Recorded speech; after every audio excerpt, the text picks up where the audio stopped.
Hvala lijepa. Evo ja najprije čestitam na osnivanju udruge i zahvaljujem se kolegi Vukušiću na prilici da pred ovim eminentnim skupom kažem nekoliko riječi o grupi djece koja meni posebno leže na srcu, a to su seksualno zlostavljana djeca, a za koju mi se čini da su sve više i više zanemarena, da se sve manje i manje o njima govori, a kad vam kažem kolika je raširenost seksualnog zlostavljanja u Hrvatskoj, neću govoriti o drugim oblicima zlostavljanja nego o tome, jer to su zapravo djeca koja su toliko iznutra mrtva da vrlo često žele završiti taj život i na fizičkom planu. To su djeca koja svoje traume nose u odrasli život. Seksualno zlostavljanje nije nešto što će proći s odrastanjem i ako im ne posvetimo pažnju, mi ćemo zapravo imati generaciju odraslih ljudi kojima ćemo poslije plaćati i dane bolovanja i izostanke s posla i liječenje, a stalno pričamo da su nam djeca na prvom mjestu. Kao osoba koja radim 40 godina u području zaštite djece, odgovorno pred vama danas tvrdim da smo se u zaštiti djece vratili barem 20 godina unazad. Prije 20 godina imali smo puno više entuzijazma, čini mi stručne volje smo sigurno imali puno više, čak mi se čini da smo imali više i političke volje. Pa evo samo da kratko podijelim s vama neka svoja znanja koja mi se čine bitna da znamo, pa da vi svi onda u svojim sredinama, na svojim radnim mjestima, ondje gdje možete širite ideju o zaštiti djece. Dakle, u Hrvatskoj je svako 5. dijete seksualno zlostavljano. To nisu podaci iz Amerike, to su podaci na našoj populaciji. Moje zadnje istraživanje je bilo na 4,5 tisuće srednjoškolaca. Znači do 14. godine svako 5. dijete. Vijeće Europe je imalo kampanju koja se zvala 1 in 5, znači 1 od 5 djece u Europi je seksualno zlostavljano. I ono što će vas možda iznenaditi, jer obično ljudi misle da se seksualno zlostavljanje događa curicama ili dječacima od 10, 12, 13, 14 godina. 1/3 seksualno zlostavljane djece su djeca predškolske dobi. Zato što se seksualni zlostavljači uzbuđuju naivno i nevino. Znači moramo znati da su i mala djeca, moja najmlađa žrtva s kojom sam ja zapravo, za koju sam čula, je imala 9 mjeseci. Dakle, seksualno su zlostavljana mala predškolska djeca, ne samo tinejdžeri. Ono što mi se isto čini jako važno da s vama podijelim, da je kod te djece 8 do 13 puta veći rizik za suicid nego kod djece koje su žrtve drugih trauma. I to zaista moramo ozbiljno shvatiti. Ovo je jedan crtež koji, neću reći da je benigan jer je grozan. Imam ga pravo podijeliti jer imam suglasnost i mame i te curice. Dakle, vidite koliko je dijete bilo staro kad se to događalo, to je bliski član obitelji. Zašto sam vam taj crtež pokazala? Zato što u 1/3 slučajeva su baš članovi uže obitelji, ostatak do 50% čini bliski rod i ostatak do 90% vrlo bliski poznanici i prijatelji obitelji. Tek 10% djece zapravo je zlostavljano od nepoznatih osoba i ono što mi se čini kao veliki problem, jer zaista ja sam u svojoj karijeri radila barem sa 1700 seksualno zlostavljane djece i znam ih u duši, znam njihove glavice i srca i duše i njima je zapravo najgore što nitko nije spreman to prihvatiti.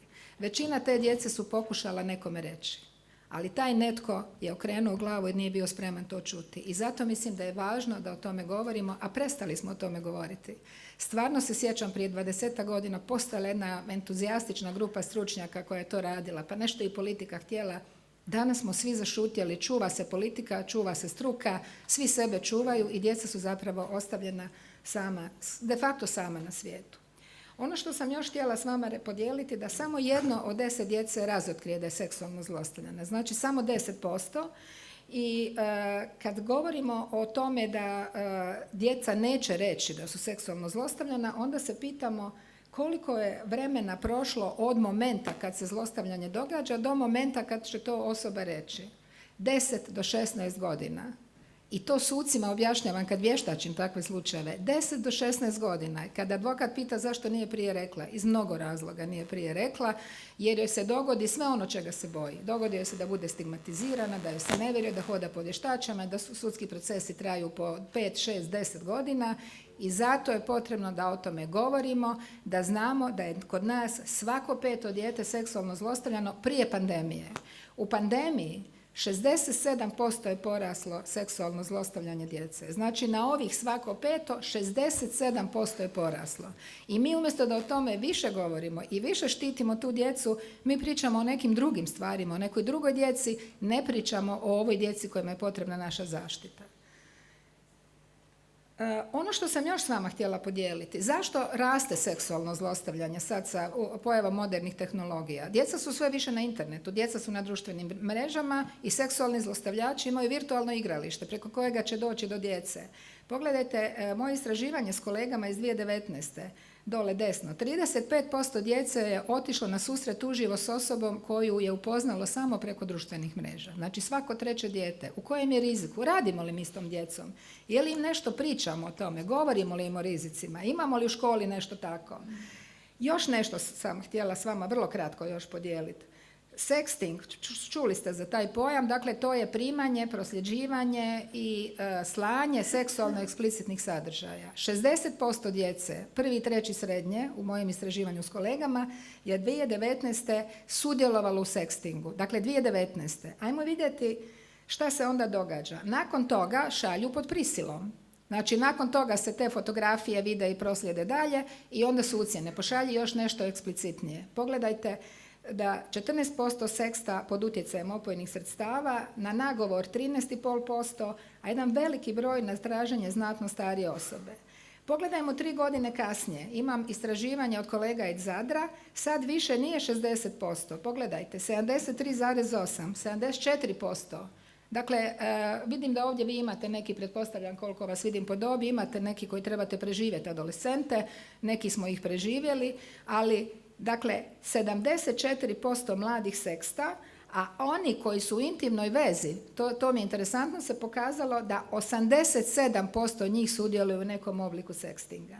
I nakon toga, ono što niko nije mladima rekao, dakle to je sve seksualno zlostavljanje. 97% onih sadržaja koji pošalju mladi jedni drugima ili starijima bude u nekom momentu proslijeđeno dalje. I ta su djeca onda seksualno zlostavljana. Evo da dalje puno ne duljim, posljedice su stvarno i anksioznost, i depresija, suicidalne misli, pokušaj suicida. Znači mi zapravo šutimo na generaciju djece koja odrasta u ovakvim uvjetima i sa ovakvim psihičkim stanjem. I htjela bih završiti kad govorimo, i docent Šterc je govorio o političkoj volji, ako samo promatraš, to je jedan plakat hrabrog telefona, kao da zlostavljaš. Bojim se da smo zapravo danas u takvoj situaciji, da svi samo promatramo, ništa ne govorimo, ne podižemo javnu svijest i na taj način ne damo djeci priliku da zdravo odrastaju. I evo, ja se nadam da će i ovaj skup nešto pridonijeti tome da malo više progovorimo i podižemo javnu svijest o tome. Hvala vam lijepa. Hvala lijepa profesorici.